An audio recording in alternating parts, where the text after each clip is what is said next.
This episode is brought to you by Choiceology, an original podcast from Charles Schwab. Hosted by Katie Milkman, an award-winning behavioral scientist and author of the best-selling book, How to Change, Choiceology is a show about the psychology and economics behind our decisions. Hear true stories from Nobel laureates, authors, athletes, and more about why we do the things we do.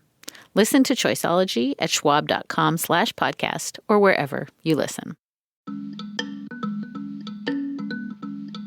The framers themselves adopted the Equal Protection Clause, the 14th Amendment, the 15th Amendment in a race-conscious way. If we draw racially gerrymandered districts, particularly in a place where you have a small elite group that has cultivated a sociology of racial polarization to benefit themselves economically. It seems to me that you're coming here, and it's totally your right to do it, but really saying change the way we look at Section 2 and its application. You create districts where you basically have white candidates who have to compete. It's a zero-sum game for the largest number of white voters. The only explicit reference to race in the Constitution is in the 15th Amendment, which prohibits racial discrimination in voting and gives Congress the authority to determine the contours of what laws are important to prohibit discrimination.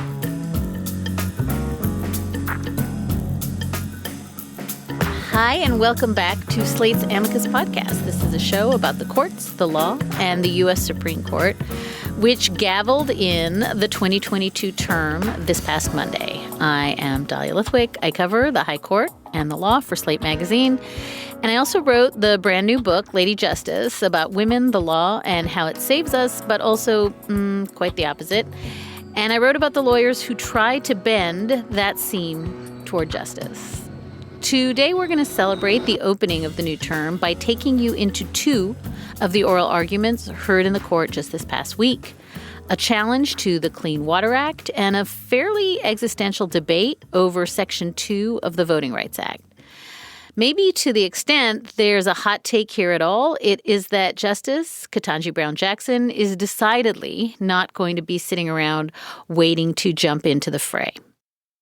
Later on in the show, Slate Plus listeners are going to get a chance to hear Mark Joseph Stern's first take on the new term, and we're going to talk about Justice Jackson's impact, the Mar-a-Lago case, now headed to the Supreme Court, but possibly destined to sit in the mailroom for a while, and, of course, James Madison's crystal flute.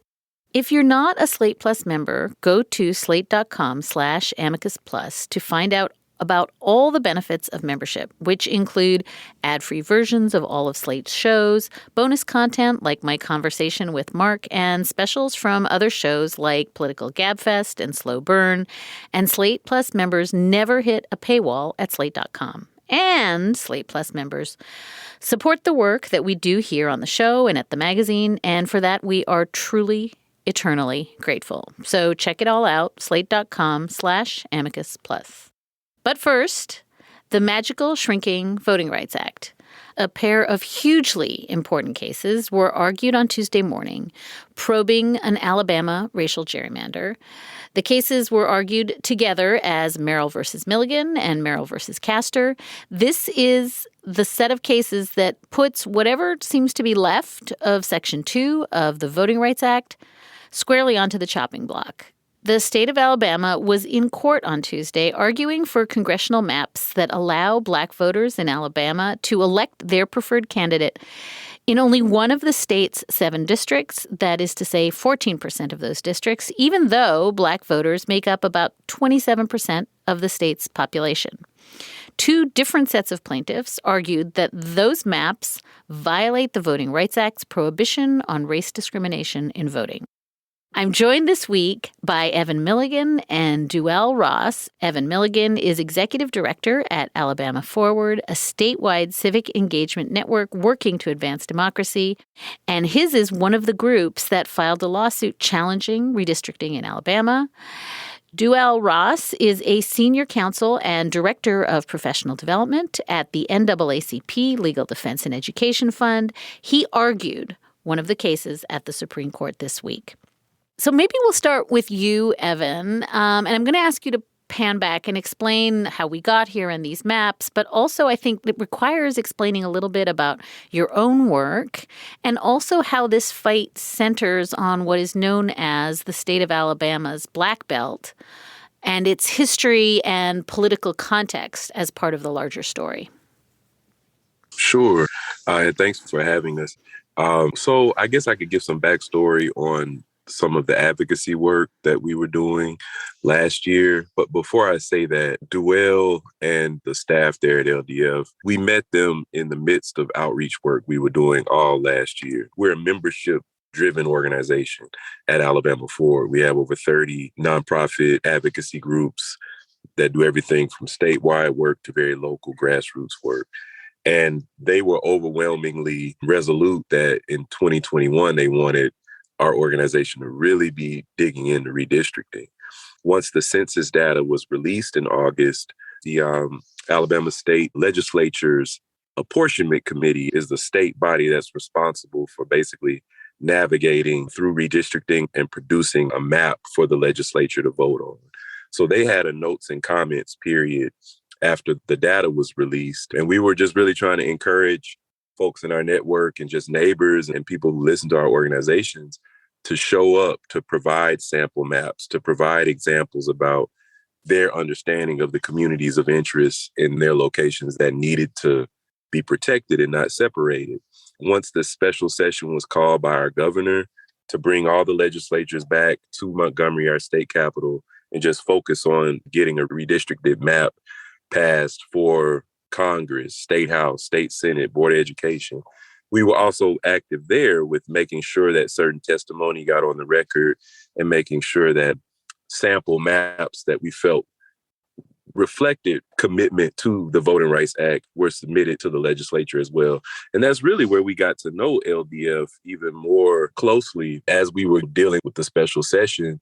There was a series of maps in a letter that they actually provided, as well as ACLU Alabama, Greater Birmingham Ministries, one of the other plaintiffs, to just underscore how easy it could be for the state of Alabama to comply with the VRA. And we don't really see evidence of that letter and the maps that they provided long prior to litigation started. We don't see any evidence of that having been taken into consideration.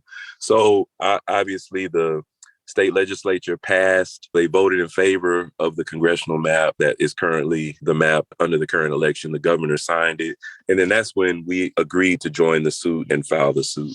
I just wanted to say that Evan's done a really amazing job as an advocate in Alabama, and his organization and the allies that they have are really the reason why we do this work. But to respond to a couple of points that you'd made earlier is one, when you talk about proportionality, obviously there's disproportionality for African Americans, but there's substantial overrepresentation of white voters in Alabama's maps. White voters are only 63% of the population, and yet they control about 85% of Alabama's maps because the state drew supermajority white districts. And even if there was a second district in which Black voters could have an opportunity to elect their candidates of choice, white voters would still be overrepresented. They would still control about 73% of congressional districts and only be about 63% of the total population. And with respect to the Black Belt, a place that Evan knows far better than I do, it is a community that about 18 or more counties that runs through the middle of Alabama and was really formed by the fact that some of the richest soil in the country is there. And that is why Americans brought slaves to that land to work it. And in the 150 years since slavery ended, really, that has been the focal point of racial discrimination and voting in Alabama and really in America. Selma, which is in the Black Belt, is where the Voting Rights Act was born. And still today, even though there were obviously victories that have occurred in Selma and Montgomery, really the hearts of the Black Belt, you still see awful racial discrimination just in the last decade. In 2010, legislators in Alabama hatched a plot to try to suppress Black voter turnout and called Black voters Aborigines and illiterates while doing so. And in 2017, in a case that the Supreme Court had remanded, there was found to be racial gerrymandering in state legislative districts in the Black Belt and other places. And so despite all of these challenges folks like Evan and others continue to fight there and yet continue to be set back by a lack of drinkable water, lack of good internet access, the lack of real representation in Congress that could help address some of these things. I'm so glad that you said that. And I want to ask Evan just one other kind of table setting question, because I think we often start this conversation by just saying gerrymanders are bad and racial gerrymanders are really bad. But can you, just from your work on the politics side of that, just explain to listeners what this does to politics, what a gerrymander of this sort does in terms of its impact on electoral politics in the state? Sure. So there's three things that we could think about in terms of racial gerrymandering. One is its impact on just representation of one of the poorest parts of, well, culturally rich and materially poor areas of the state and really the Western world, which is the Black Belt. We could talk about the way that these racially gerrymandered districts impact the culture and the sort of tenor of governance and politics and political speech.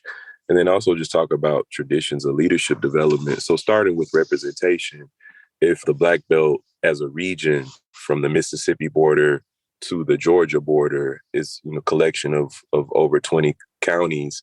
And as Deuel said, these are descendants in many instances of people brought there to build the plantation economy that ultimately goes on to fuel the growth of the U.S. financial sector and et cetera, et cetera. So there's certainly a rich history of contribution to the state's economy and to the national economy. And then we could talk about cultural contributions, blues, gospel, any style of just Americana music that was created here. There's a connection not only to the Black Belt of Alabama, but just the region of the Black Belt in this country. And to the extent that people like rock and roll and think that's an art worth celebrating, then there's certainly a region that you would think we would want to protect and know more about. And, in this region, it's often dealt with in the opposite way. It's still the case that the commodities industry rules the state of Alabama. It's the strongest special interest group, chickens, cotton, timber farmers, corporate farmers, and they have a very strong presence in the Black Belt. But you also have some of the highest rates of inequality and maternal mortality, infectious disease, even hookworm, and these sorts of diseases that we don't often see in the United States can be more prevalent there. And so there's an imbalance in terms of the beauty and the grace of the people, and then also the material conditions that they're living in. And because the state of Alabama's, the sociology that sort of populates our state representatives is not one that lends towards a great deal of commitment to this region. The municipal governments in the area are dealing with things that small towns and rural towns around the country have been dealing with for the last 30 years in terms of population drainage. So those towns don't have the tax base to independently fund the sort of multi-sector development that would really be needed to make a real dent in the Black Belt. And that leads us towards, who's left? Philanthropy. Philanthropy is only going to do so much. So that's where the feds will come in. And if you don't have those advocates, like right now we have one of our 7 congressional districts that really has an electoral base that lives in the Black Belt. The rest of the Black Belt is divided among these other districts. So having a second opportunity district that includes substantial communities in the Black Belt would increase the amount of federal role players that are sensitive to this region, assuming that it's drawn in a way that gives those communities an opportunity to elect a candidate of their choice, which is what our suit is all about. And then just to go through those last 2 points really quickly, the obvious impact on the polarizing nature of political speech.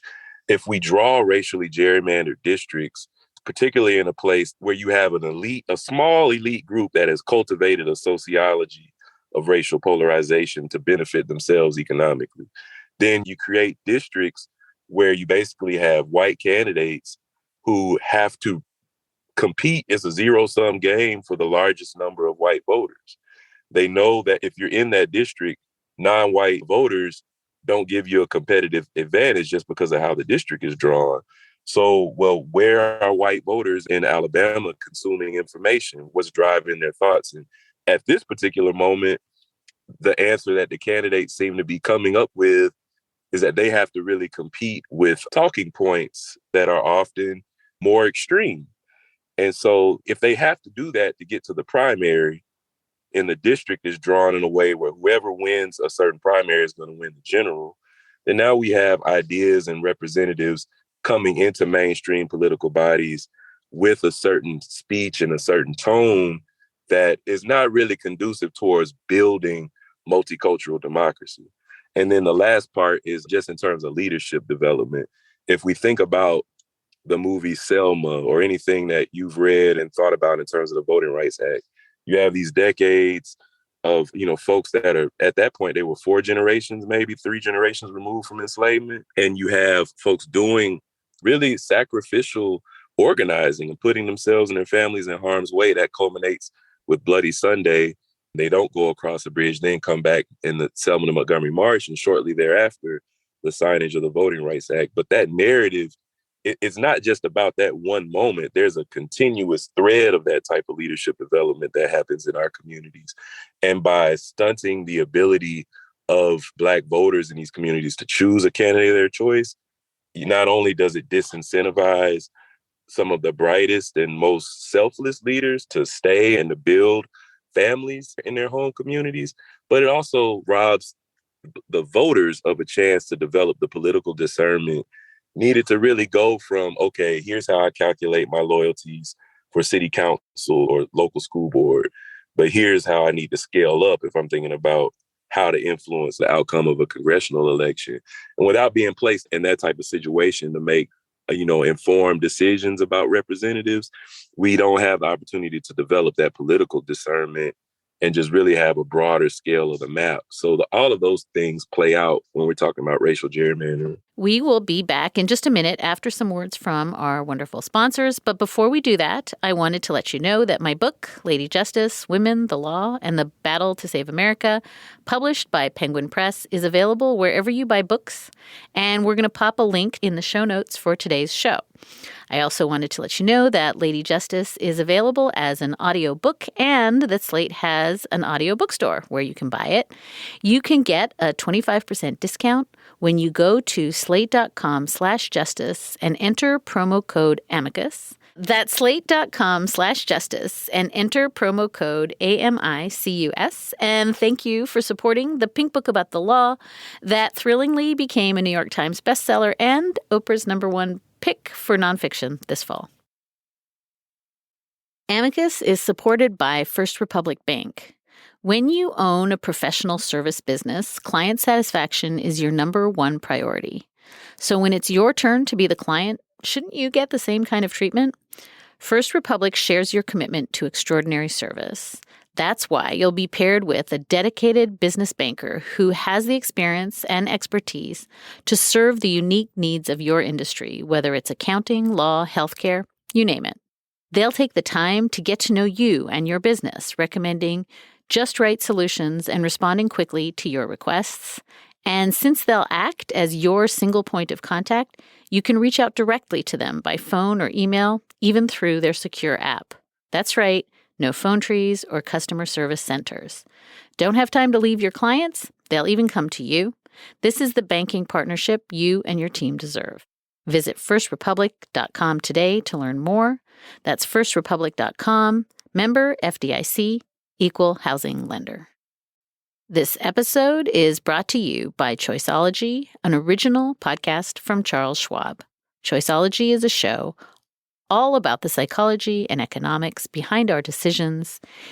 Each episode shares the latest research in behavioral science and dives into questions like, can we learn to make smarter decisions? Or what is the power of negative thinking?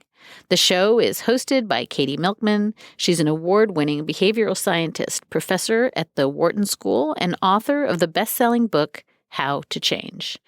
In each episode, Katie talks to authors, athletes, Nobel laureates, and more about why we make irrational choices and how we can make better ones.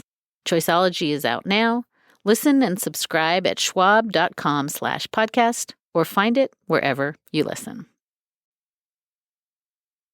Deuel, I'm going to turn to you to do the heroic work now of locating us in this particular case. And that requires both, I think, just sketching out what the Voting Rights Act provides and also both what happened below and also the extent to which the U.S. Supreme Court has already intervened in this case. And so I know that's a big lift, but... Sure. To take a step back and kind of explain the case in the Voting Rights Act. So the Voting Rights Act was passed in 1965, and it had two real components. One is Section 2 of the Voting Rights Act, which is a general prohibition against racial discrimination in voting. And two is Section 5 of the Voting Rights Act, which basically states with a history of discrimination, mostly in the South, but also parts of the North, like California and New York City, were covered, that had a history of discrimination, basically had to ask permission from the federal government before they could implement new voting rules. So in 2013, in a case called Shelby County versus Holder, the Supreme Court all but invalidated Section 5 of the Voting Rights Act, and it really freed up southern states and other states that had been covered to do all sorts of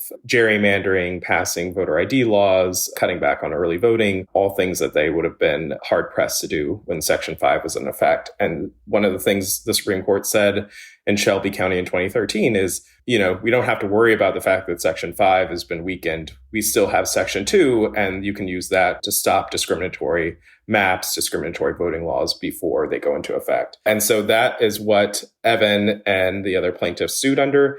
It was Section 2 of the Voting Rights Act, which for at least the last 40 years has primarily been used to attack discriminatory redistricting plans, discriminatory plans that make it harder for Black voters to elect their preferred candidates of choice. And what we alleged in this case was a very straightforward Section 2 claim. We allege that Black voters are a substantial part of Alabama's population. We allege that because of racially polarized voting, which means that Black voters and white voters in elections generally prefer different candidates. Often Black voters prefer Black candidates, white voters prefer white candidates, that Black candidates can never win in districts that are, 70% white, as 6 of Alabama's 7 congressional districts are.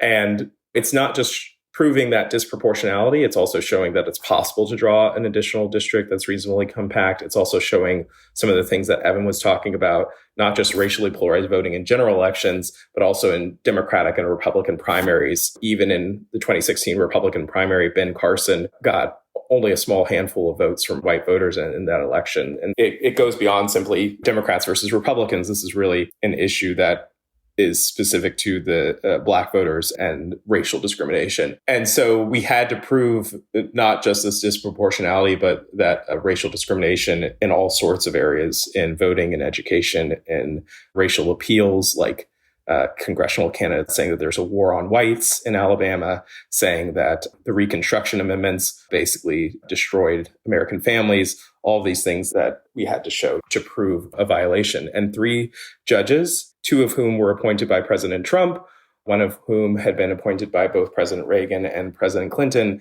unanimously found overwhelming evidence in a 200-some-page opinion that came out at the end of January of this year, saying that we had proven our Voting Rights Act claim. And Alabama, not satisfied with that, sought a stay of that order in the U.S. Supreme Court, and the U.S. Supreme Court, in a 5-4 vote, said that Alabama could go ahead and use the map that the district court had found was discriminatory. I think what's interesting about the breakdown of that 5-4 vote is Chief Justice Roberts voted to deny the stay. Chief Justice Roberts agreed that the district court had applied existing law correctly. And then Justice Kavanaugh, joined by Justice Alito, said in a concurrence essentially that it was too close to the election to change the map, which obviously we disagree with.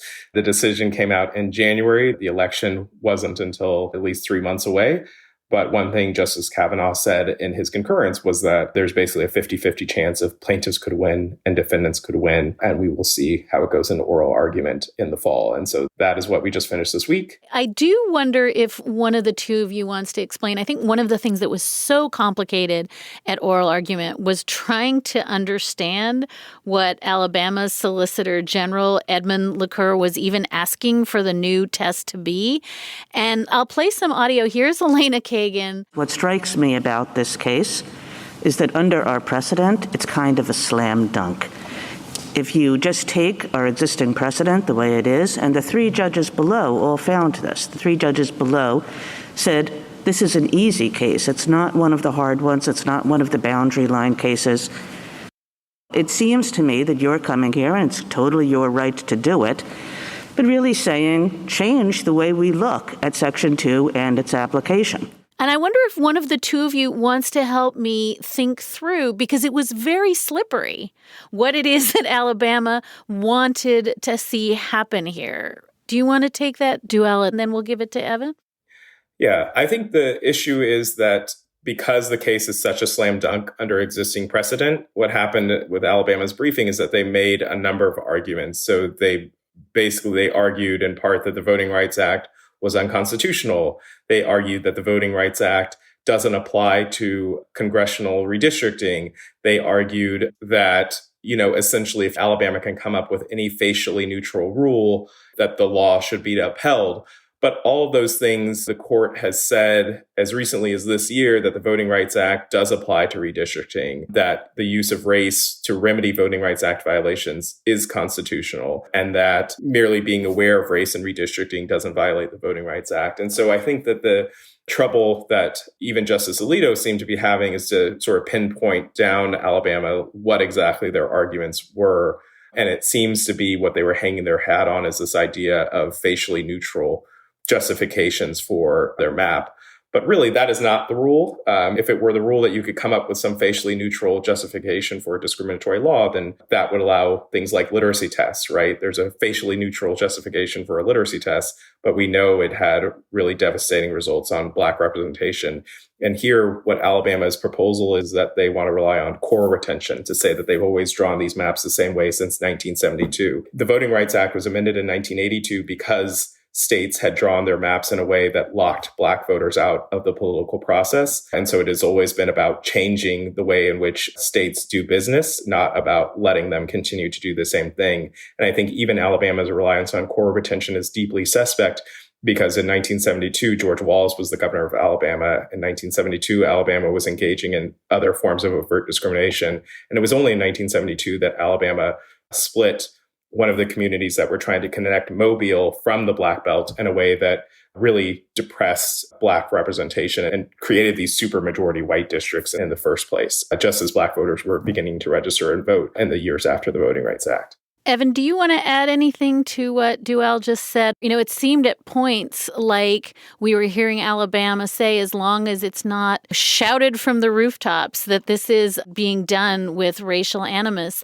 it's okay. And there was a nice moment when Sonia Sotomayor essentially said they're very scrupulously careful to protect the integrity and history of white districts. There doesn't seem to be that kind of solicitude for Black districts. And it just was very hard to understand, particularly because I think throughout the argument you had some of the justices begging him to back off this maximalist argument that he was making. Did you come away with any sense of where it is that the Alabama test, what it is that they're even pushing for by the end of the argument? No, I didn't. It didn't seem like the justices did either. But one of the things that seemed clear was there's a culture of sort of the performance of race neutrality, that there's a way that Alabama sometimes is associated with being polite, or like the culture here is one of being nice and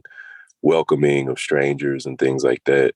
And I've not really found that to be the case in my lifetime. I think people here are very humble and earnest, but that doesn't always point towards being nice, if there's a way to say it. And there's a performance of, well, we have this history, but, we don't talk about that part of the family history. We're going to talk about the things that we can agree on. So our college football teams and, various cultural festivals, that's a fixation. And then any attempt to talk about some of the structural racism, racial trauma, things that are even happening today in ways that are highly racialized. Our prison system, for example, there's this deep cultural reluctance on the behalf of some Alabamians to actually embrace those conversations. And it was really strange watching that play out this week in the court, because the attorney who was arguing for the state apparently is somebody, we went to the same college. I don't know him, but knowing the background that this person went through to get to that courtroom is not an easy path. And so I'm trying to think about people I knew similar to that lawyer who might have been more conservative than me, but were very hardworking students. And just trying to understand, like, how do you get from where I know he came from academically to be in that courtroom? It wasn't just the argument that it was adverse to our interests, but there wasn't a coherent intellectual thread that could square with the large majority of congressional history and Supreme Court precedent on this particular issue.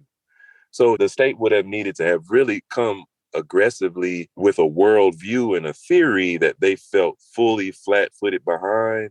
They knew they had the votes, and then never deviate from that. And there was this, the lawyer said at one point, well, you know, if this were a case where race was in the lines, then yeah, I could see there being a race consciousness. But there's like this, that becomes an infinite loop, because in order to establish that there's race in the lines, there has to be some kind of race consciousness at the beginning.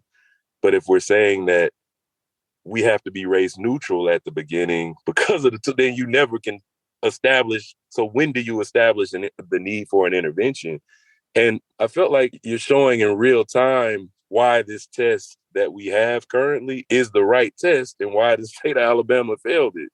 I don't know, Deuel, how you felt about that. I think that's exactly right. And I think one other thing that was really telling in the argument was when Justice Barrett said, essentially, you know, she accepted that the Voting Rights Act had been amended in 1982 to go beyond intentional discrimination claims. And she also accepted that the use of race was permissible to remedy racial discrimination. And that has been precedent for at least the last 30 years in the Supreme Court. And so if you accept both of those premises, then really Alabama doesn't have an argument, because if facially neutral rules can still violate the Voting Rights Act, then plaintiffs win. If it's okay to use race a little bit to remedy a Voting Rights Act violation, then plaintiffs again win. And I think one thing that's also really telling, in addition to what Evan's saying, is that Alabama, at the same time as it drew its congressional maps, drew a Board of Education plan that has 8 congressional districts, 2 of which are majority Black. And their Board of Education districts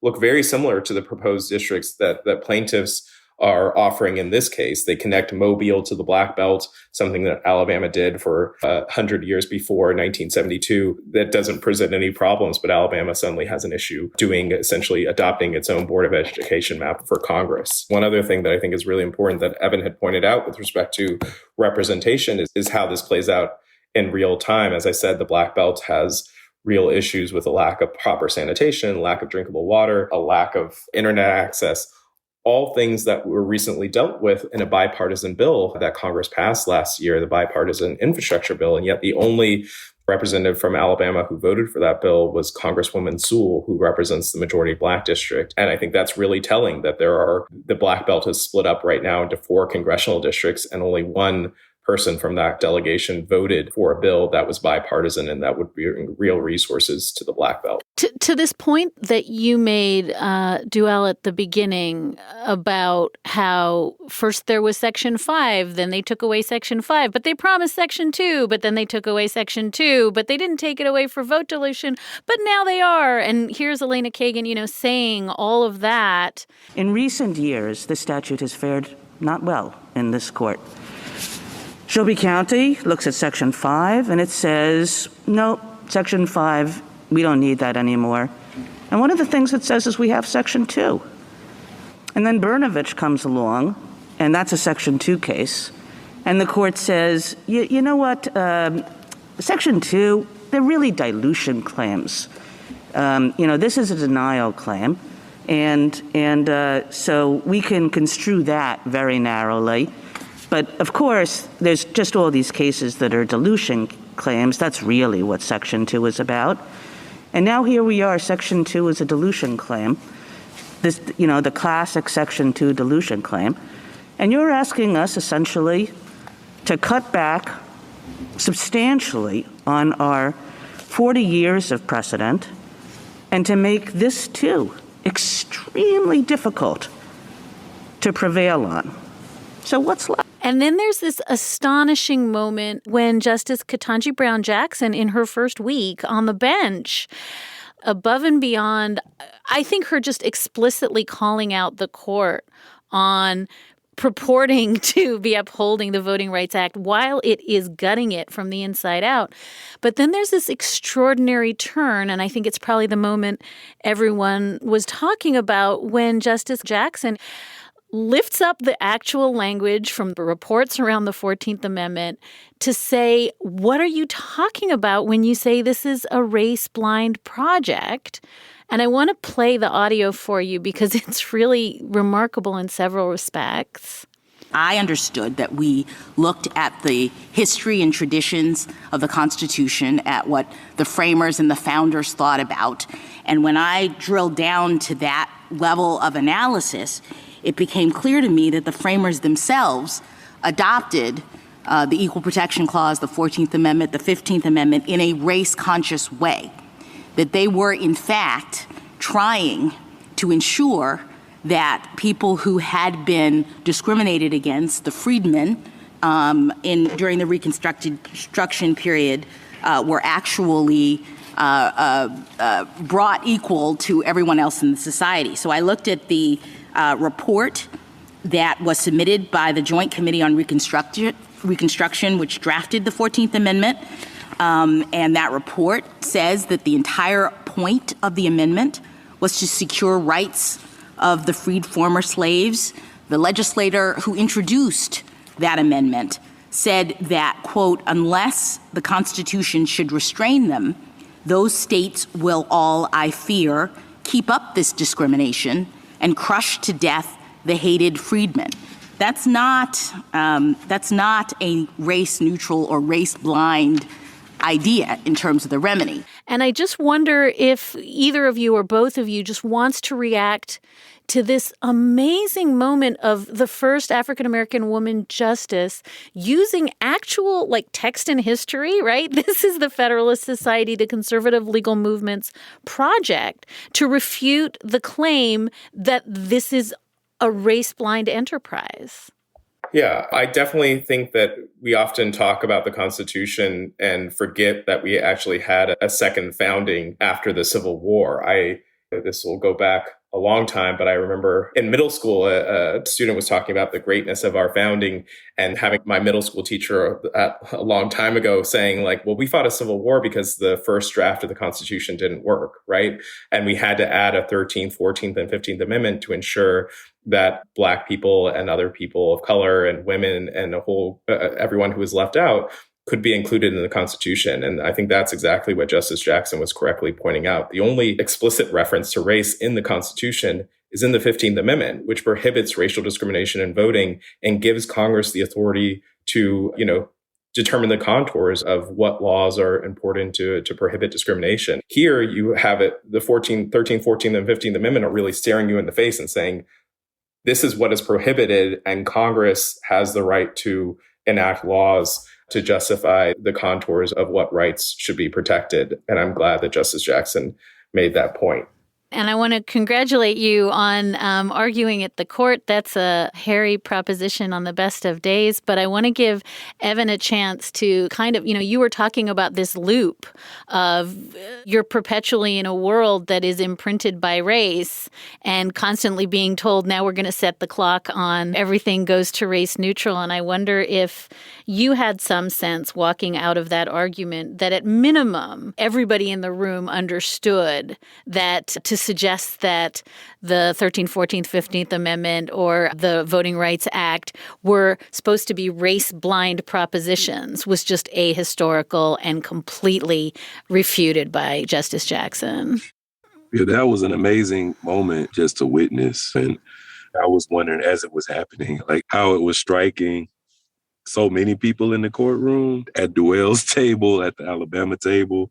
And being an Alabamian in this position, there's a tension around it because I like to say we're good at things other than being racist and fighting racism here. If we could just get to the point where we could focus on the biodiversity of the state, we have more waterways and types of flora and fauna than any other state. And it's like all of these really cool nuances about the state that I think, if we had more resources to just really celebrate, but we can't do those things in a way that is anti-democratic and anti-human rights. So of course, people like me and the other plaintiffs are going to stand up when the state moves in that direction. And it's exhausting because we have in the same state some of the most advanced military colleges in the country. In Montgomery, you have Maxwell Gunter Air Force Base. So any 4-star, 3-star general in any of the branches, they have to come here to do a term of study. You have things in Huntsville related to exploration of space. And then you have the hookworm stuff. You have highest maternal mortality. So it's like in the same place. And to sit up and to my whole lifetime see a state constantly defending that record instead of saying, maybe we have an issue. Like, why defend it? It's very exhausting. But one of the things that I saw in that moment when Justice Jackson was really given some of the history of the Reconstruction amendments is like, why would the state of Alabama even walk itself into that? They created this Hollywood moment. And it really shows one of the states that's pushing the line most heavily in terms of anti-critical race theory and talking about if that is the state that gets caught unprepared for that moment.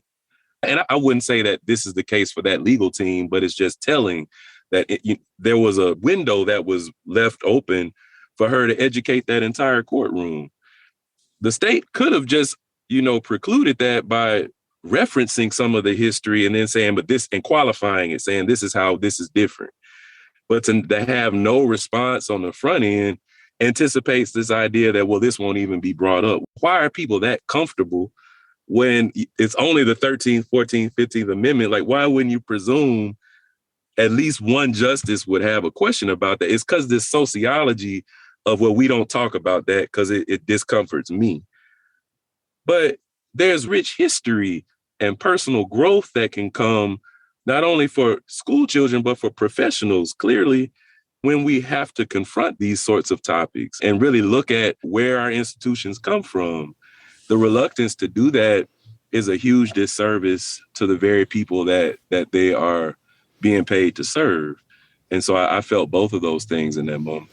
It's so interesting, Evan, because you're setting on its head Chief Justice John Roberts' famous claim that the only way to get past race is to get past race.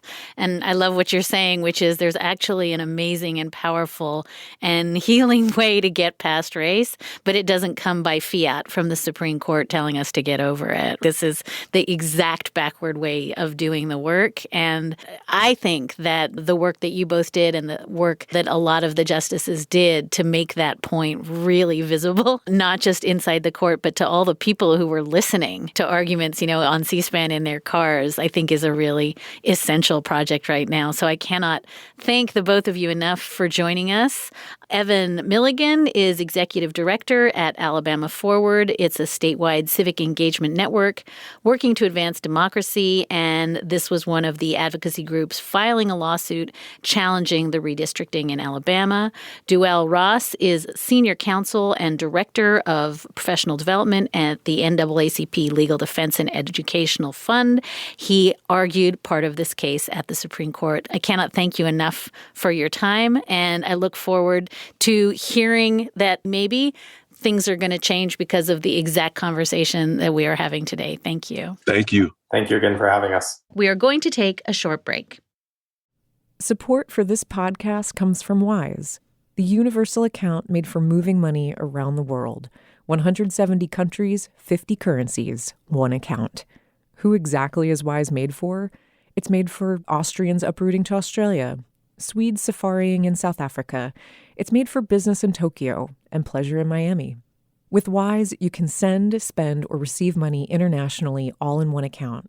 It's a convenient way to move your money across borders. You'll get the mid-market exchange rate with no markups and fees that are always low and transparent. Wise Business is the only business account you need to go global. It has everything you need to grow and operate your multi-currency business without the hefty admin and headache of a local bank. Join 13 million people and businesses who are already saving. Learn more about how the Wise account could work for you at wise.com/slate. Now we're going to turn to a case about the Clean Water Act. On the very first Monday of October, the issue before the court might have felt a little familiar to you. Last term saw a challenge to the EPA's authority to curb emissions from power plants. And this year, the court agreed to hear a challenge to its authority to protect waterways. The issue in a nutshell: what waterways and wetlands can be protected under the Clean Water Act? And this case actually dates back to 2007, when EPA officials told Chantel and Michael Sackett that they had to stop backfilling their property on Priest Lake in Idaho. The EPA said to them that the wetlands were, quote, waters of the United States and thus protected by the Clean Water Act. The Sacketts disagreed. They took the EPA to court. Now, in order to understand all of this, you have to understand a badly fractured 4-1 opinion from 2006. That's when the court handed down Rapanos versus United States, and Justice Anthony Kennedy wrote alone to say that any one body of water needed only a, quote, significant nexus with a navigable stream to put it under federal jurisdiction. But Justice Kennedy no longer speaks for the world, because Justice Kennedy is gone from the court and his views are out of style. And the Sacketts really want the court to embrace a position that was taken in that case by Justice Antonin Scalia, who wrote that the waters of the United States should only include, quote, geographic features that are described in ordinary parlance as streams, oceans, rivers, and lakes. It seems very confusing. In fact, it is not that confusing. And joining us to discuss Monday's arguments in Sackett versus EPA is Earth Justice Senior Vice President Sam Sankar. Earth Justice is the largest public interest environmental law firm in the country, with nearly 200 lawyers representing communities, Indian tribes, and environmental groups because, as Sam says, the Earth needs a good lawyer. Sam has been working on environmental issues throughout his career, which has included service as a line attorney at the Justice Department's Environment and Natural Resources Division. He's also worked, wait for it, as a boat captain. Sam, welcome to Amicus. Thank you very much. I'm very pleased to be here.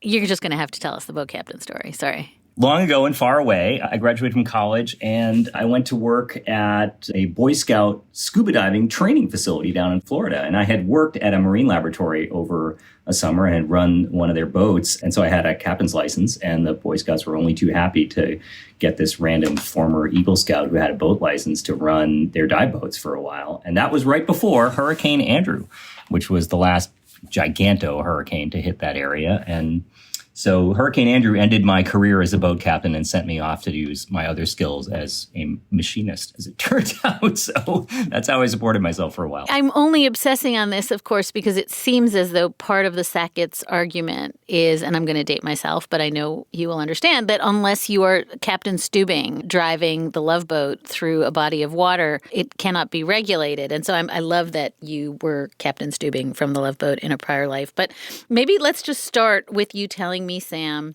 whether I have mischaracterized the issue in Sackett. I think that for years and years, the EPA and the Army Corps of Engineers, who are tasked with enforcing the Clean Water Act, had essentially agreed that almost anything, whether it's arroyos or mudflats, could be deemed waters of the United States so long as their destruction or degradation would affect navigable waters, right? And this was a very broad definition. It gave broad latitude to do what the Clean Water Act was supposed to do, which is restore and maintain the chemical, physical, and biological integrity of the nation's waters. And that's been changing in a series of cases. And I want to know if I've, mischaracterized how it used to be, how it is now, and maybe you can walk us through how it's changed. Sure. First of all, I commend anybody who tries to wade into these cases and explain the arc of these various definitions and the history over time, because as we saw at argument on Monday, it takes a while even after it's been briefed and even after you've seen the parties talk about what they think the answer to be is. It takes question after question to really pin down the advocates to say, what exactly is your theory? You've basically got it right. The important part to remember is that Congress used this narrow phrase, navigable waters, but then defined it with a very expansive phrase, waters of the United States. And shortly after Congress passed the Clean Water Act in 1972, the Army Corps of Engineers published a fairly narrow regulatory definition that adhered to that kind of narrow navigable waters view. And everybody threw their hands up and said, no, no, no. Congress was trying to make big changes here, and you're not going to be able to protect all of the waters if you just protect those narrow ones instead, because after all, water flows downhill. Little arroyos turn into big arroyos, turn into the navigable waters. Wetlands are the headwaters and the source and the protection for a lot of the waters of the United States. So after a short period of time, the Army Corps of Engineers issued new regulations with a much more expansive interpretation. They did those, by the way, pursuant to a court order.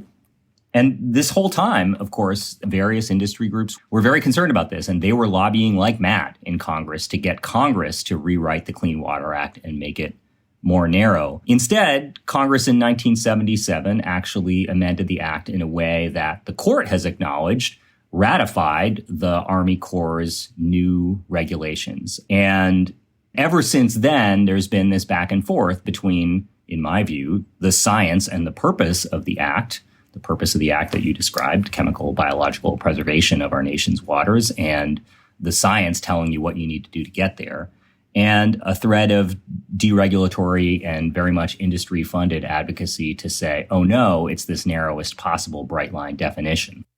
So, Sam, can you help us understand what the Sackett's argument in this precise case about why their definition of navigable should be adopted?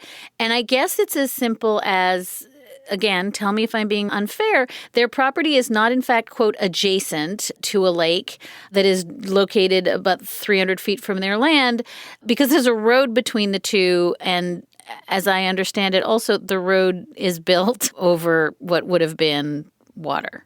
So here's the Sackett's proposal. First, it's worth saying that the Sackett's land is a test case, and nobody doubts that when the Pacific Legal Foundation shows up and starts representing you and you have dozens of amicus briefs filed by industry, you are a vehicle.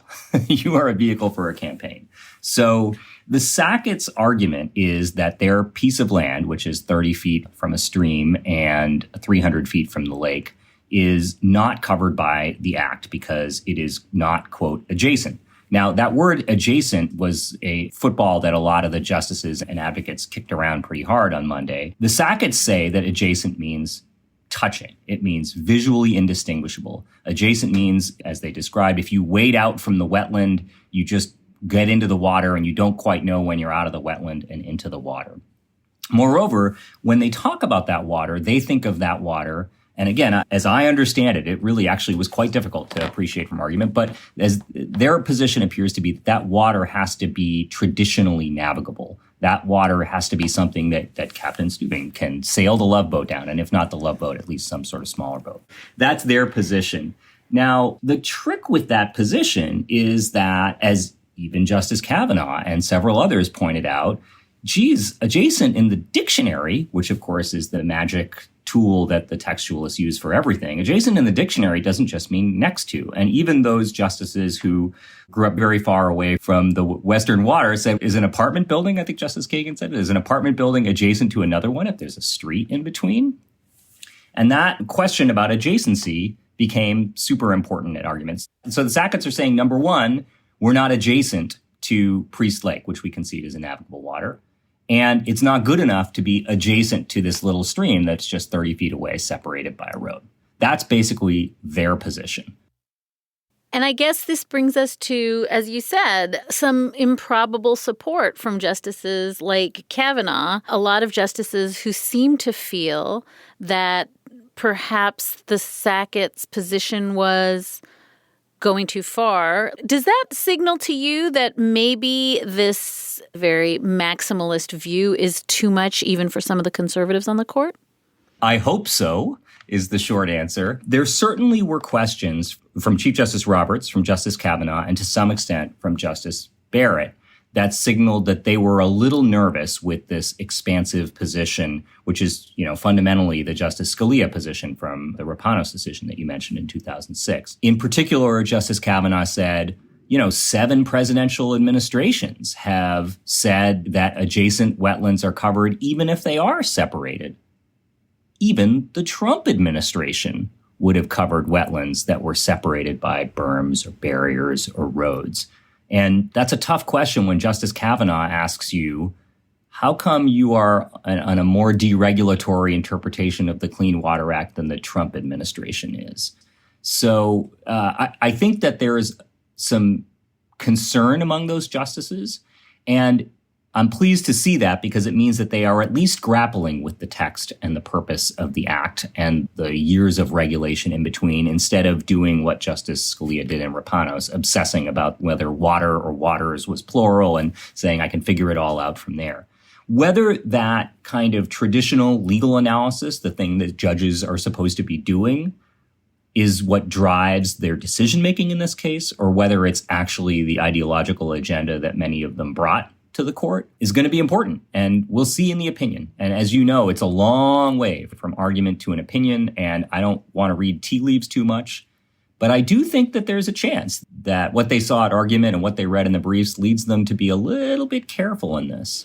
I wonder, Sam, if you would speak to a theme that I've been writing about and Mark Joseph Stern has been writing about, which is, as part of efforts at this larger deregulatory project, you just keep hearing this theme, and I hear it so often from Justice Neil Gorsuch, about meddling, ineffectual, comically inept, if not bad faith, government lawyers who just really want to put good people in jail, right? Like that's what they want. And this was a big theme in the argument in Sackett, where there's this sense that this is just about tricking people who can't figure out what the test is so that you can send them to jail for trying to develop their lands. And maybe an acute version of this is Justice Gorsuch saying, if the federal government doesn't know, how is a person subject to criminal time in federal prison supposed to know? And I just wonder if you have any reflections on this sort of effort to say that government attorneys who are tasked with doing, as you said, the hard work of explaining what the test is and trying to enforce the test are now suddenly these mustache-twirling, evil malefactors who just want to put good folks like the Sacketts in prison for not knowing what the test is. Am I overreading? Oh, Dahlia, where to begin? So having been an attorney at the Justice Department, I can tell you, number one, that no Justice Department attorney has any time to go after these super marginal cases in a civil proceeding, let alone in a criminal one. You'd get creamed. There's no way you're going to go into that and win that case, number one. Number two, all of these enforcement agencies are vastly underfunded. The problem that we've got right now is not that they're waiting in the wings on every street corner to get somebody. The problem is that polluters everywhere are getting away because we don't have the enforcement apparatus to do anything about it. Another thing, if the Sacketts are the best folks that industry can bring forward for their example of the innocent landowner mousetrapped by the oppressive federal government, that kind of paints a good picture. The Sacketts bought a piece of land that had already been identified as containing wetlands covered by the Clean Water Act.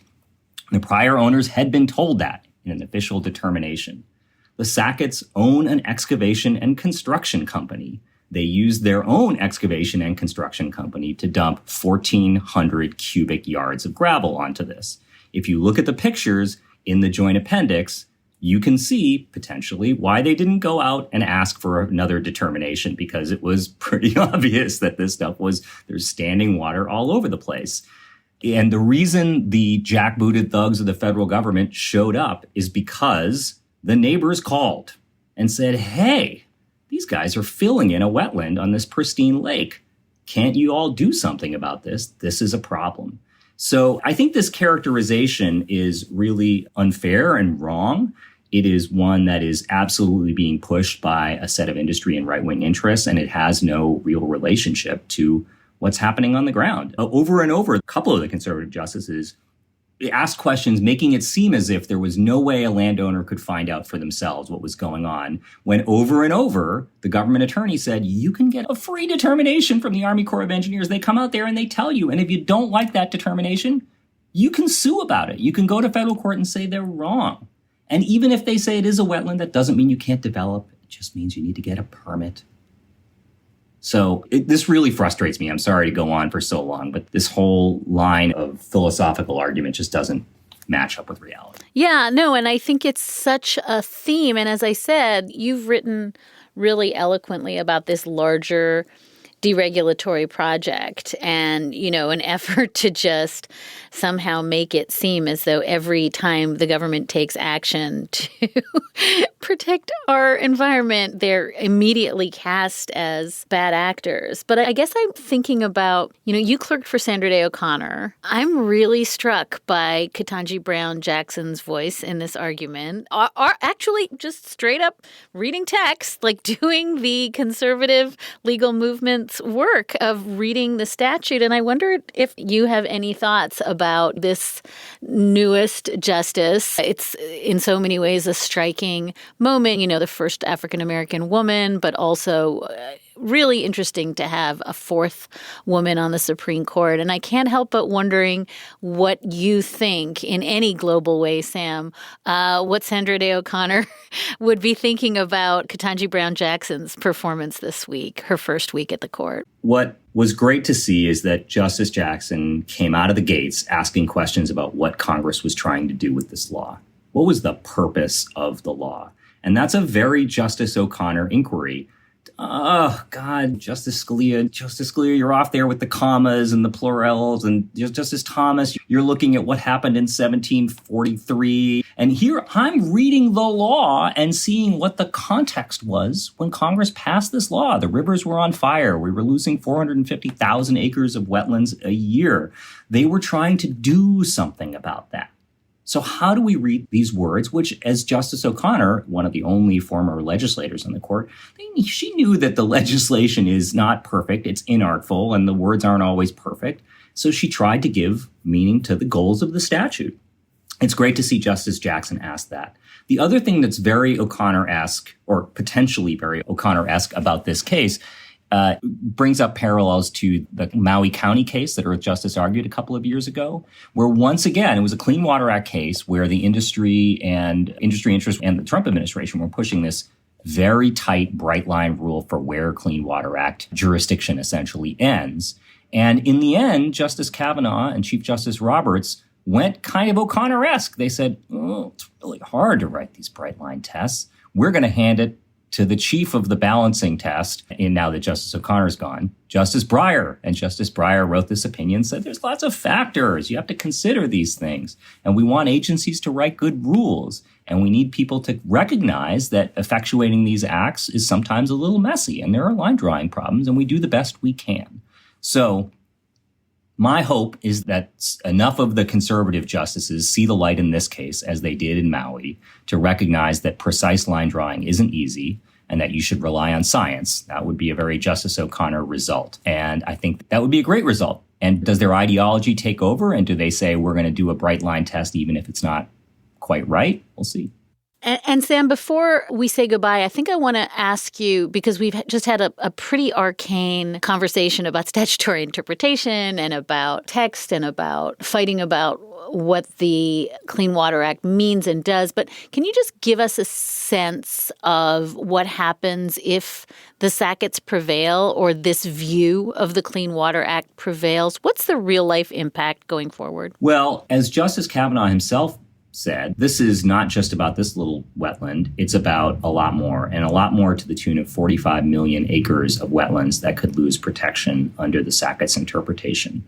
Moreover, the Sackett's interpretation of what constitutes a navigable water could also have tremendous impacts because they would exclude smaller and ephemeral streams. And 60% of streams in this country are ephemeral, and that number gets even higher in the American West. And of course, as always, these impacts fall heaviest on populations that have the least political power and that have been historically targeted for various kinds of oppression. And that's why Earth Justice is representing 18 tribes in this case. For example, the Fond du Lac Band that we represent, 50% of their reservation is wetlands. The Pueblo of Laguna, who we represent, 80 to 90% of their water comes from ephemeral streams. So the real world impact is real for every person in this country who gets their water from surface water. That's a lot of us, and especially for tribes and communities that rely more directly on surface waters and wetlands. Sam Sankar is Senior Vice President of Earth Justice, and Earth Justice is the largest public interest environmental law firm in the country with almost 200 lawyers representing communities, Indian tribes, and environmental groups that are working to protect health, to preserve wildlife, and to advance clean energy and combat climate change. Sam, it is such a treat having you on the show, and I really want to thank you for putting on the captain's hat and just appropriating this ridiculous Captain Steubing role that I have assigned to you today. I'll see you on the Lido deck. And that is a wrap for this episode of Amicus. Thank you so very much for listening in. Thank you so much for your letters and your questions. You can always keep in touch with us at amicus@slate.com. Today's show was produced by Sarah Birmingham. Alicia Montgomery is Vice President of Audio, and Ben Richmond is Senior Director of Operations for Podcasts at Slate. We'll be back with another episode of Amicus in 2 weeks. Until then, take good care of yourselves.